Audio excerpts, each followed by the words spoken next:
So in this video, we're on pages 53 and then page 54, where we're going to be going through how to solve equations and then how to translate them. So we have a couple of steps here, and the steps are going to be to cancel out the constant first. If we have a constant, that's always going to be the first thing that we want to do. And then if we have a coefficient, we're going to be getting rid of the coefficient as well. All right, so for the first example here, our constant is a -7. So notice I'm adding 7 to both sides. The constants cancel out. Then I have a -9x equals 27. Now I'm going to divide both sides by this -9 so that the coefficient cancels out, and 27 divided by -9 would be a -3. All right. Now I want to remind you guys that you do have the power to check your answers by simply plugging that in right there. And a -3 times a -9 would be a positive 27.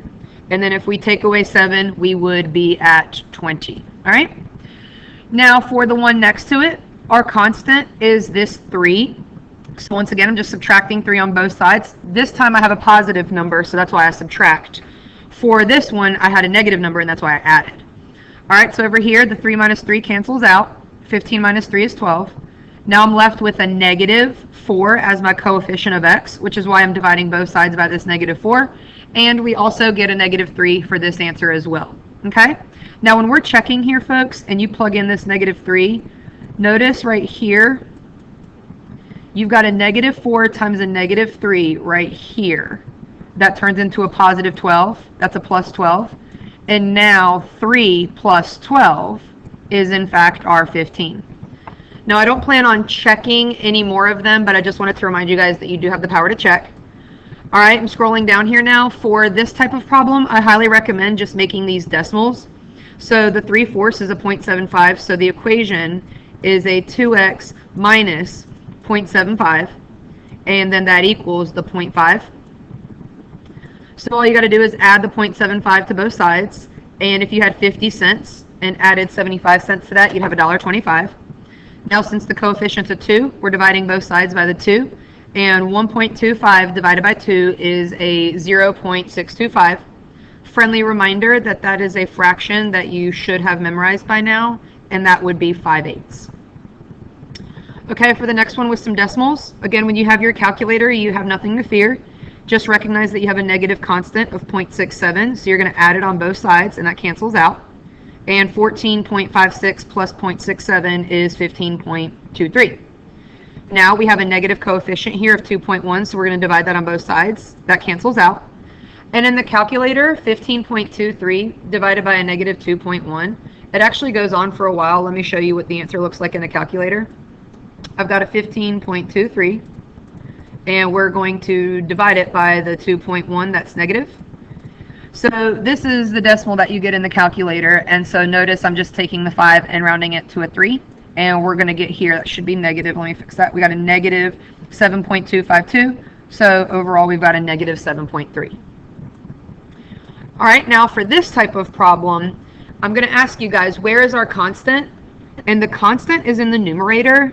So we cannot get rid of this constant first, okay? There's going to be, this part of the video is me going through the difference here between this type of problem and this type of problem.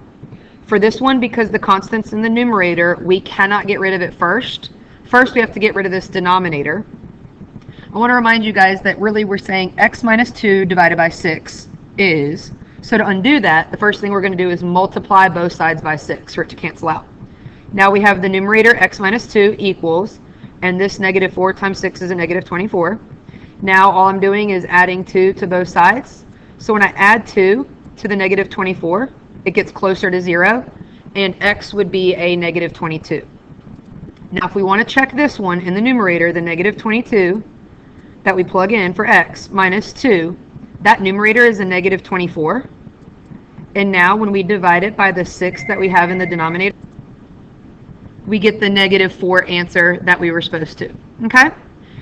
Now for this problem, notice that the constant is not a part of the numerator, so this problem is back to what you're used to doing. Let's get rid of the constant first so it cancels out, and 12 minus 7 is 5. Then since we have a denominator of 3, we are multiplying both sides by 3 for this to cancel out, and over here we get 5 times 3 is 15. Now for this one, I think at this point most of you are catching that when we subtract the negative, it's really adding. Okay, so the equation is really an x plus 2 equals 12.5. And then when you subtract the 2 on both sides, we get our answer of 10.5. And for the last one on page 53 here, our constant is this 12.4. So we're going to subtract it on both sides, and this cancels out. Now in your calculators, again, you'll have your calculator. You can do the 2.3 minus the 12.4, and we get a negative 10.1. And now I'm going to divide that by the negative 2, and I get the 5.05 for x. All right, so we've reviewed now how to solve the equations, and now we're going to flip over and just kind of review some of the key stuff for when we're translating. Up top here, I have a bunch of keywords, so things like more than, some, plus, increased by, that's all addition. If you see the words less than, or the difference, or minus, or decreased by, we're subtracting.